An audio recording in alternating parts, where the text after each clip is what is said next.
here we have the Meikle Turbo 2025. Now it's in the glass, it's ready to go. A couple little facts and figures about this one for you. This is the smokiest release that I yet to do. It's coming in at a rather powerful 72 ppm, still 5 years old, a combination of ex-Oloroso and some virgin oak barrels too, 50%, no colouring, and no chill filtration either. Now I have a couple of reservations about this because I managed to get hold of one. Getting hold of one of these is the most, arguably at the minute, more difficult than getting a bottle of Springbank, because the way in which this is made, there's such a small amount of it that it's genuinely just very difficult to get and sells out quite quickly. I had to buy a bundle with this, so another bottle, which was a Glenallachie batch 7, 10-year-old cash strength, which is downstairs. But nonetheless, we have it. But I have a couple of reservations, and I'll get them out of the way straight away. I don't think it's as good as last year's one. It's still very good, and a very, very tasty whiskey, and I'm really happy to have one. But it might not be as good as last year's. So, for those of you that haven't seen last year's video, I'll try and link it below somewhere if you want to compare the two. But essentially, we'll talk about why this is called the Turbo. Now, there's a phrase in distilling in particular within Scotch whisky which is called chasing the tails, which is typically where your smokier, more phenolic, intense styles of whiskey come from. Although depending on how you're distilling and what type of stills you're using, it can be a little bit different. This is called the Turbo because the cut they are taking to put into barrel is essentially where the phenols are most active. And I've just had a little sip of this before we started this recording, and I will say that it still has potency when it comes to smokiness, but it doesn't necessarily have the fun sweetness that the previous release had. I'm gonna stop talking now, and we're just gonna enjoy not only the colour of this thing, but also let's see what we think about it. Let's share our views. So, despite what I just said about sweetness, the nose to this thing is all dark chocolate, orange pith, but so much smoke. Now this is Highland peat, it's not an Islay peat. So what we're actually getting here is a more culinary basis of smoke, but it can still be quite salty, it can still be quite intense, but it won't necessarily lead with those medicinal, more intense notes. One of the most incredible things I'm smelling on this is the saltiness that it has, and it really reminds me quite a lot of soy and miso.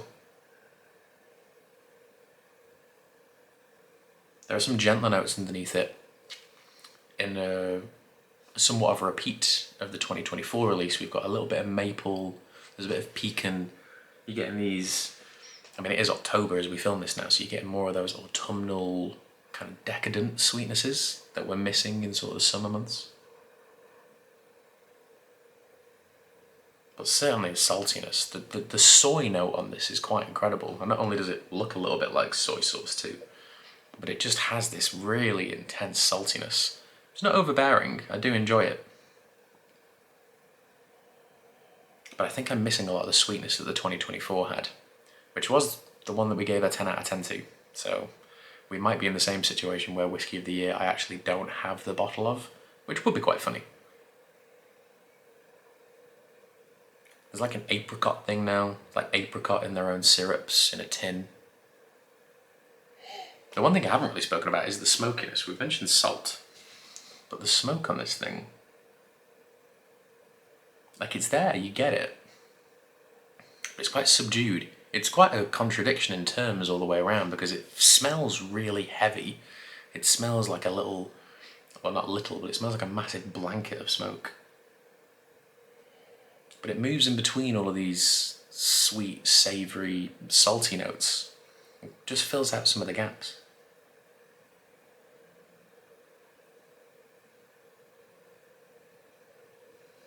Let's taste it, we'll smell it again, see where we're at, because this is an important bottle of whiskey to take our time with in this review.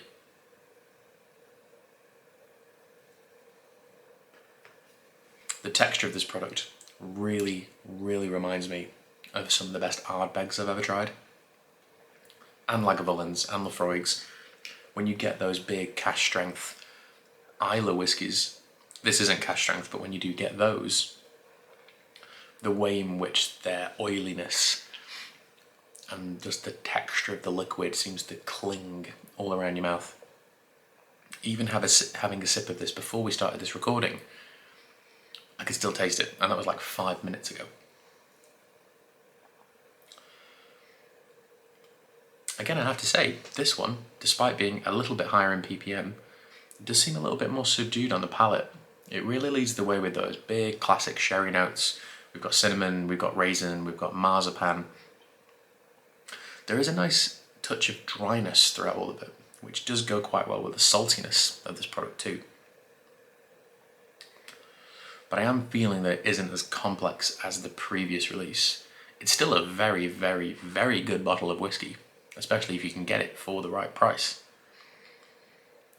But I'm feeling a little bit lackluster with it, which is a bit unusual. We'll talk about the finish and then we will taste it and do all that again. Again, the finish is coastal, it's oily, it's salty. You can feel things just clinging to your tongue. It's left like, again, like an oil slick on my tongue of texture. It's almost like you're getting those fusel alcohols that you get from distillation that are clingy and sticky and oily. It's what makes Kleinlich so famous, and they just seem to be coating your tongue. I don't want this review to be overly negative. This whiskey's still going to get a very high score, but it feels just not as good as the previous one. Coastal olive oiliness and chocolate and some kind of apricot maple notes are lingering around. We're going to smell it again. And again, that dominant note is still soy and miso. It's really, really unexpected. Right at the back of it, there is some very perfumed sherry. It's very trebly, it's very sort of toppy in terms of what it's doing.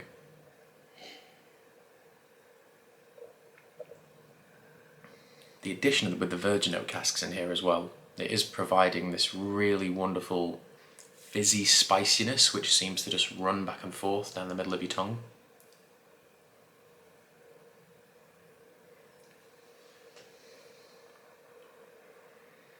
A little bit more savoury now. The sweetness has really gone away, although it is pushing back a little bit more in the finish. That profile then was all about burnt herbs and cooking spices, which again I did mention in last year's video too. It is such a chewy, salty.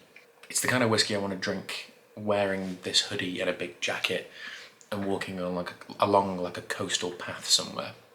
This seems like the only whiskey maybe that I have in this collection that would just fill you up with that nice comforting sweet salty warmness that you want from sort of sherry cask peated whiskies.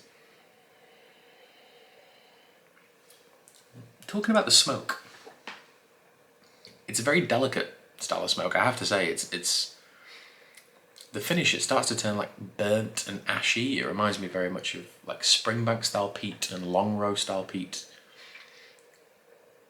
Upon the initial taste, it's very mellow, it's very soft, it's not the most in-your-face style. I think the beauty of gathering the distillate where they've gathered it is that it's so oily and so intense. You know, the big thing about Turbo isn't necessarily the smokiness, it's the texture, it's the way it lingers. And then to smell it, it almost gives you the smell of like a smoked cocktail. You've got all of these bitter, sweet, syrupy notes working with just this little layer of smoke wandering across the top of it. And not that it bothers me, because I'm not really one to complain about it, because I kind of like it in some cases, but there is a slight sulphurous note. Very subtly, just somewhere in the background. I think it was only 4 Oloroso sherry casks, but I'm sure one of you can correct me with that.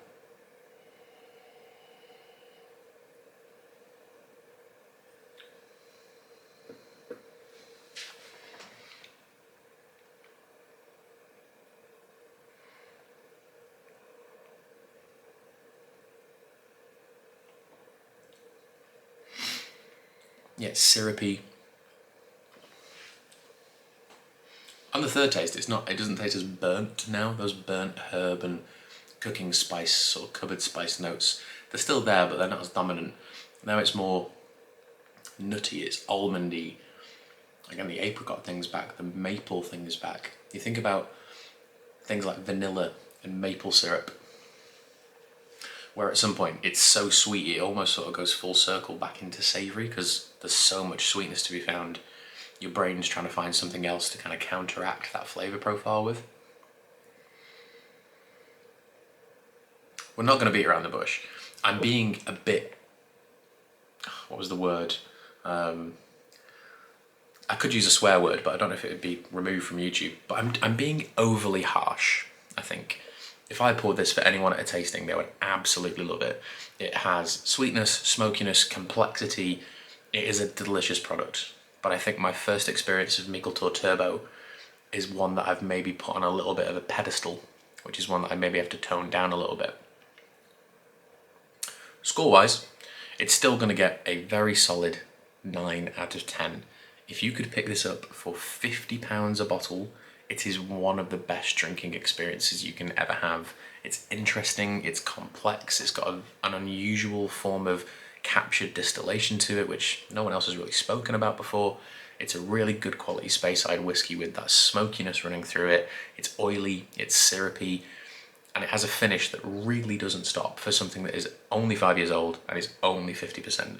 I've tried whiskies 3 times, 4 times the age of this that are cask strength, which don't even touch this in terms of what it offers you on the palate. But I'm afraid it's just not as good as the previous year's one, but still a rather good whiskey. And when I'm being this harsh because we gave last year's a 10. And I haven't given anything else a 10 this year. We've had a few 9.5s and 9s and 8, and a lot of 8s and 8.5s. But those points between 8.5 to 9, 9 to 9.5, 9.5 to 10, a whiskey has to do so much more and be so much more impressive to get to that level. So the 2025 release of Meikle Toir Turbo is only going to get a 9. But the 2024 release, which I believe was at 71 ppm, and the first release was 70, I think. The previous year one is a higher score, but this is still a very, very wonderful whiskey. If at any point you know you're going to bump into me in the future in Manchester or at a festival, let me know. I'll bring you a sample of this and you can see what you think. But thank you for joining me for this somewhat unusual approach to this. Very whispered and quiet, and it's not as good as the last year's one, but it's still quite good style. Because, you know, when we give things scores like that, I'm telling you that it is one of the best things I've ever tried. And this still is. It's still beautiful and lingering and complex and interesting and really good RRP, which is why it sells out so much. But yeah, I'm afraid the 2024 one does beat it. But thank you for joining me for this Meikle Toir tour. And we will see you next week for something from the wonderful folks at Living Souls.